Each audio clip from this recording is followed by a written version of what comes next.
नमस्कार दोस्तों, आप देख रहे हैं एक भारत डेली और आपके साथ मैं हूं राम बाबू गौतम। बहुजन समाज पार्टी और आजाद समाज पार्टी जो कि एक विचारधारा की पार्टी हैं, लेकिन इन दोनों पार्टियों में इस समय बहुत ज्यादा सियासी द्वंद्व बढ़ गया है। 1 जून को आजाद समाज पार्टी की तरफ से लखनऊ में प्रबुद्ध जन सम्मेलन किया गया था और उसमें चंद्रशेखर आजाद ने बहुजन समाज पार्टी को लेकर के, बहुजन समाज पार्टी का जो डाउनफॉल हो रहा है उसको लेकर के, इसके अलावा व्यक्तिगत तौर पे आकाश आनंद को भी लेकर के, बसपा सुप्रीमो बहन जी को लेकर के बहुत सारे बयान दिए थे। और उसके बाद जब उनके बयान मीडिया में आए, सोशल मीडिया में आए, अखबारों में छपे, तो उसको लेकर के बहन जी जो है वो बहुत ज्यादा गुस्सा हो गई और बहन जी ने इस बार इतना आक्रामक ट्वीट किया। इसके पहले उन्होंने चंद्रशेखर आजाद को लेकर के कभी भी डायरेक्ट हमला नहीं बोला, लेकिन 1 जून वाले प्रोग्राम में चंद्रशेखर आजाद की तरफ से जो कुछ बातें की गई उसके बाद बहन जी ने बहुत लंबा चौड़ा एक के बाद एक 3 ट्वीट लगातार कर दिए। और बहन जी ने ट्वीट इतने किए और इतना ज्यादा गुस्सा था बहन जी का कि चंद्रशेखर आजाद के लिए बरसाती मेढक जैसे शब्द का इस्तेमाल किया। अब चंद्रशेखर आजाद भी काफी आक्रामक नेता है, समाज में उनकी भी काफी जो है वो पहचान है, समाज में युवाओं के बीच में उनकी जो है काफी लोकप्रियता है।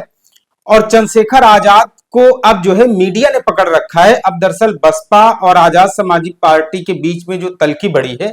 इसमें मीडिया मजा लेने की भूमिका में आ गया है और मीडिया को खूब मजा आ रहा है, खूब चटकारे ले रहा है मीडिया। और उसके अलावा जो है मीडिया को एक तरीके से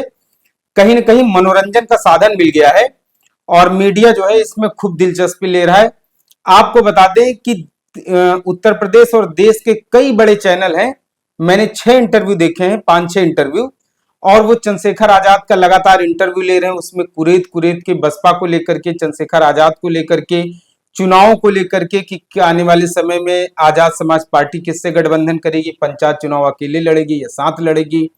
बसपा से आने वाले समय में दूरियां कम होंगी या ज्यादा होंगी, आने वाले समय में चंद्रशेखर आजाद सपा से गठबंधन करेंगे या कांग्रेस से या भाजपा से। बहुत सारे ऐसे सवाल हो रहे हैं, लेकिन खास बात यह है कि एक विचारधारा वाली पार्टी और जिनके महापुरुष एक हैं, समान विचारधारा वाली पार्टियां दो अलग अलग मैदान में जो है एक दूसरे के खिलाफ जिस तरीके से लड़ रही हैं, इसमें विपक्ष की पार्टियां जो है वो अपने लिए कहीं ना कहीं जो है वो बाजी मार ले जाएंगी। तो मीडिया में जो चंद्रशेखर आजाद के इंटरव्यू आ रहे हैं उसमें ज्यादातर इंटरव्यू में चंद्रशेखर कह रहे हैं कि वो मानवर कांसीराम साहब का सपना पूरा करेंगे, दलितों की उनको लड़ाई लड़नी है, उन्हें सम्मान दिलाना है। इसके अलावा जहां भी दलितों पर अन्याय अत्याचार हो रहे हैं वहां भीम आर्मी के लोग पहुंचते हैं, उनको इंसाफ दिलाते हैं। लेकिन बहुजन समाज पार्टी के लोगों का इसके पीछे तर्क है कि वो चंद्रशेखर आजाद जो है वो नए युवाओं को भड़काते हैं और उनके ऊपर कानूनी कार्रवाई होती है, उसके बाद चंद्रशेखर वहां से हट जाते हैं। तो इस तरीके की चीजें कहीं ना कहीं बहुजन समाज पार्टी में और चंद्रशेखर आजाद के बीच में जो चल रही हैं, इससे बहुजन समाज पार्टी के लोग काफी ज्यादा और आजाद समाज पार्टी के लोग भी काफी ज्यादा कंफ्यूज हैं। और दोनों पार्टियों का जो काडर वोट है, मूल वोटर है, वो है दलित। आखिरकार अब दलित वोटों में भ्रम की स्थिति बनती जा रही है कि 2027 में दोनों पार्टियां कह रही हैं कि इस बार सत्ता पर काबिज होना है, शासन जो है व्यवस्था अपने हाथ में लेनी है। लेकिन अगर इसी तरीके से दलित वोटर भ्रमित रहा, दलित वोटर दो फाड़ होता रहा, दो जगह बढ़ता रहा, तो न सपना चंद्रशेखर आजाद पार्टी का पूरा हो पाएगा, चंद्रशेखर आजाद की पार्टी का पूरा हो पाएगा, न बहुजन समाज पार्टी का। क्योंकि जाहिर सी तौर पर है, अगर वोटर बटेंगे, दलित वोटर अगर बटेगा तो इससे बहुजन समाज पार्टी का भी और इसके अलावा आजाद समाज पार्टी दोनों का नुकसान होगा। और इसके अलावा बहन जी ने एक ट्वीट किया था आकाश आनंद को लेकर के, क्योंकि चंद्रशेखर आजाद ने जो भी बयान दिया है वो आकाश आनंद को लेकर के ही ज्यादातर उनका बयान था, ज्यादातर उनके हमले थे। और उन्होंने कहा था कि आकाश आनंद को एक तरीके से जो है मजबूरी, आकाश आनंद की जो है मजबूर कर दिया गया है बहुजन समाज पार्टी में।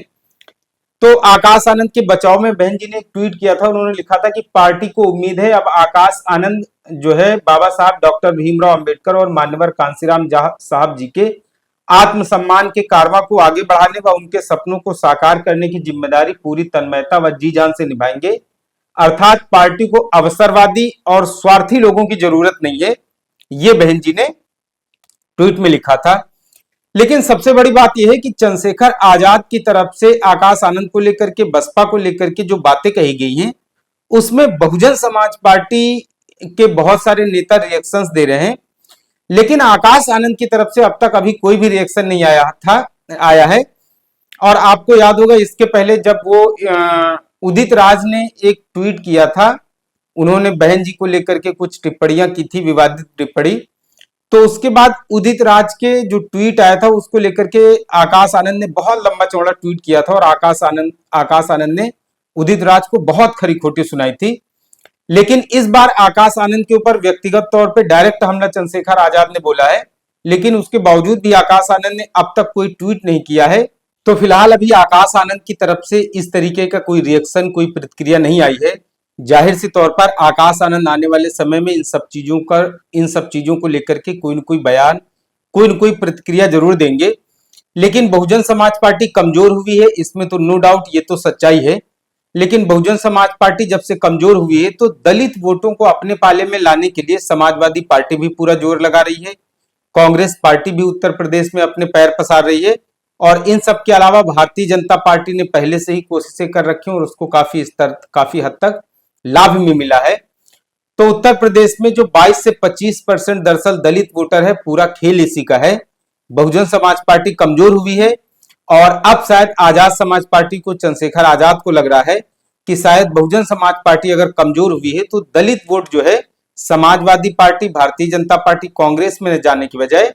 आजाद समाज पार्टी को इसका फायदा मिल सके। लेकिन आने वाले समय में देखना है कि जिस तरीके से चंद्रशेखर आजाद के कई सारे इंटरव्यूज वायरल हो रहे हैं, उन्होंने अखबारों को और टीवी मीडिया को, अलग अलग कई सारे बड़े चैनलों को इंटरव्यूज दिए हैं और उन इंटरव्यूज में ज्यादातर अब वो बसपा की आलोचना करते हुए दिख रहे हैं। अभी तक उनके ज्यादातर बयान जो आते थे उसमें कहते थे कि वो बहन जी का सम्मान करते हैं, बहन जी उनकी नेता हैं, राष्ट्रीय नेता हैं और वो बहन जी को ही, उनकी राजनीति को देख करके, समझ करके यहाँ तक आगे बढ़े हैं।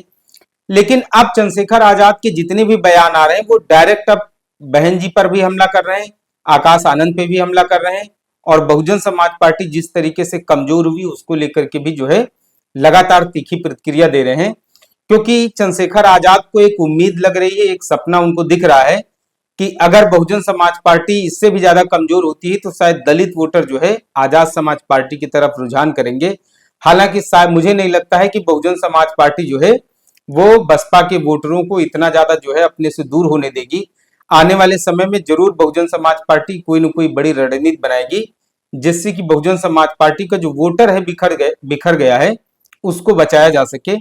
तो देखना है कि आने वाले समय में चंद्रशेखर आजाद को लेकर के और इसके अलावा बसपा और आजाद समाज पार्टी के बीच में जो तल्खी है ये और ज्यादा बढ़ेगी या फिर ये तल्खियां कम होंगी, कोई गठबंधन होगा, 2027 के पहले कोई समझौता होगा। तो आपको ये स्टोरी कैसी लगी है कमेंट करके जरूर बताएं। एक भारत डेली चैनल को अगर आप पहली बार देख रहे हैं तो आपसे अपील है इसे सब्सक्राइब और शेयर जरूर करें। धन्यवाद।